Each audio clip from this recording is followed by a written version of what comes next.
I am thrilled to introduce CleftCon's keynote speaker, Allie Bowles.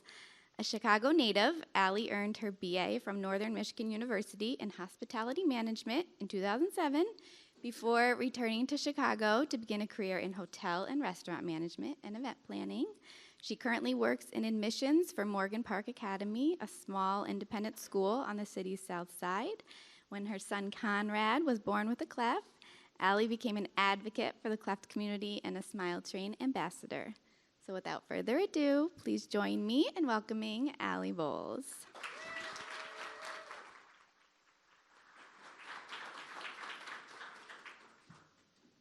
All right, thank you so much. I started tearing up already during the introductions of silence your cell phone, and I'm like, oh.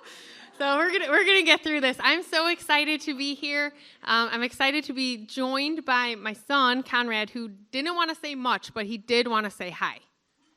Hello.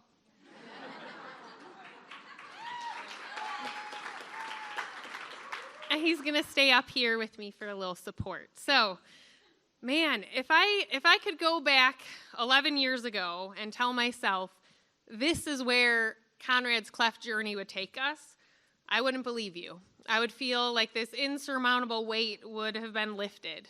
I mean, in hindsight, we were very lucky, extremely fortunate, in fact. And it didn't feel that way at the time, right? I was a scared first-time mom in my 20-week ultrasound, and I hear the dreaded, we're gonna need the doctor consult. We'll be right back. And I'm like, oh, that can't be good, right? I mean, I've never met anyone that was cleft affected before. I've actually never heard of a cleft lip before. So never in a million years could I think that could happen to our family or to my baby, right? I think one of the initial things that helped the shock was talking to other people that were cleft affected. I had a colleague at work, and her brother was born with a cleft lip, and she put me in contact with her mom, and that was one of the first people I talked to. And it was so helpful to go through, this is how you're going to help care for your baby. This is feeding. Get used to speech therapy. Don't be scared. Here's a picture of my kid, and he's 20 now, and look how great he's doing. All of that helped a lot. Right away, meeting our surgeon, that helped a lot too. I was referred to a cleft team at the time through Children's Memorial, which changed to Lurie. She's now at University of Chicago. I like to refer to her as Conrad's guardian angel, but she also goes by the name Dr. Corcoran. I met her. It's really weird to think that, I was 25 weeks along, so I got to hug Dr. Corcoran before I got to hold baby Conrad even. Telling kind of family and friends, this is our cleft journey. This is what we're looking for in the next 20 weeks or so, surgeries down the line. I had a lot of people say, oh, go meet other surgeons, go meet other cleft teams. But I kind of knew from that gut feeling right away, nope, I trust Dr. Corcoran with my baby. And it was great. It was great that we did. The delivery was really scary. Feeding was really hard, but Conrad's a champ. Even to this day, he really loves creating special recipes and eating different foods, so we powered through that one together. The surgery was terrifying. Handing my 2-month-old baby off to a nurse in a hospital room and saying a little kiss goodbye was really, really hard. It was awful. Having Connie come home with some stitches in his lip that he tried his darndest to smile through, and arm splints that made him so angry. And then he was real mad at me when I had to massage that scar tissue for several months after. And carting him to doctor appointment after doctor appointment with that Peg Perego baby carrier and my big, big, heavy baby seemed like endless. We were in doctors all the time. But it finally hit me around Conrad's first birthday of man, we made it through something really hard. And I had that moment of, maybe it's time to think outside our own little family. And so that led me down the rabbit hole Google search where I landed on Smile Train. And we are so blessed for what relationship had blossomed through this partnership. On Conrad's first birthday, we started asking for donations to Smile Train in lieu of presents. We started attending some of the different Chicago and Midwest area fundraisers and just using our own personal platforms to kind of spread awareness about the charity. Although the previous 18 months seemed impossible to get past, it finally hit us how much harder other families have it.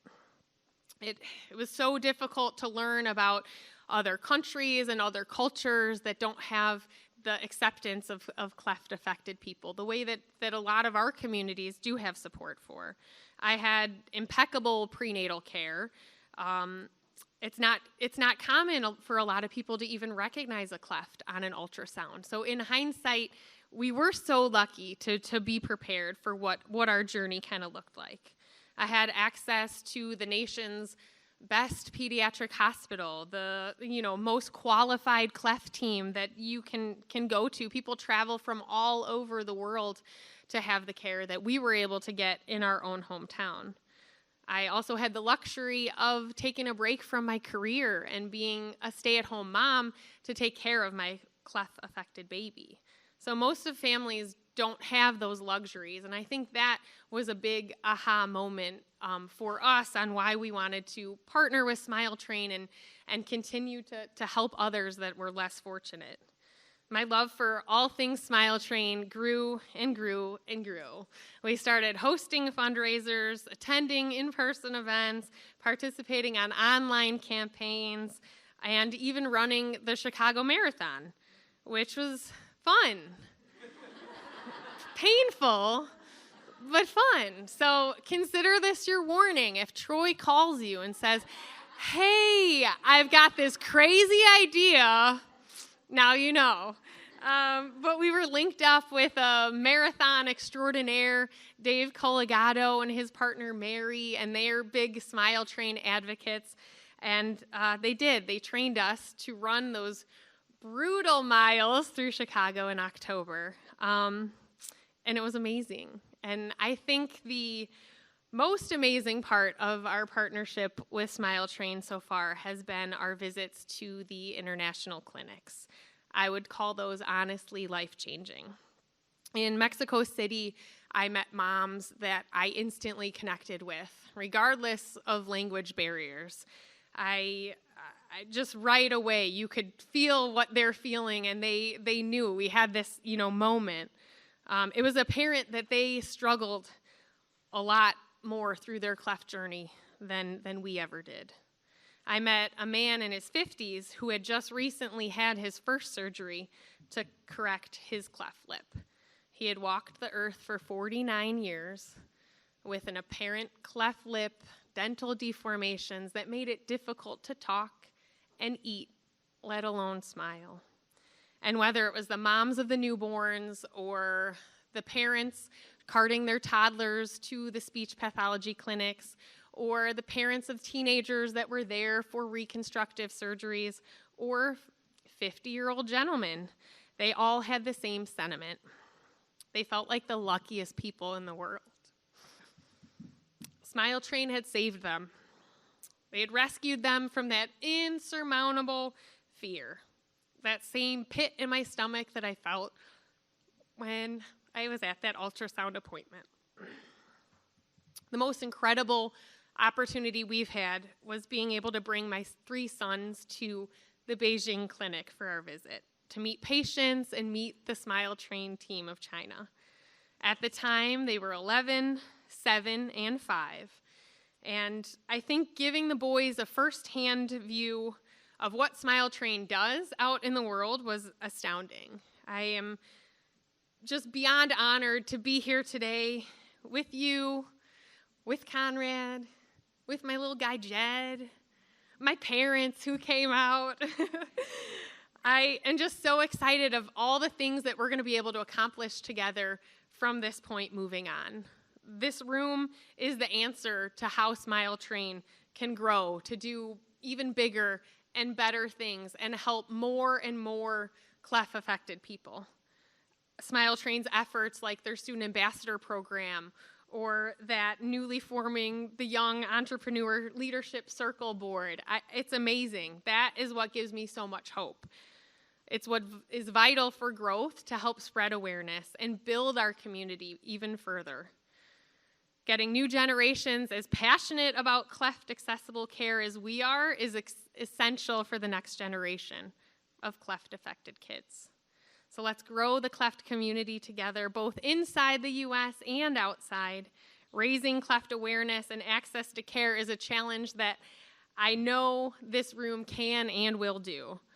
So here we are, gathered from all over to help establish a safe space for cleft affected families to find peace and comfort and solace in one another. And I can't wait to hear our other speakers today and have conversations with you all. And I'm just really exhilarated about the future for us and for Smile Train. So thank you so much.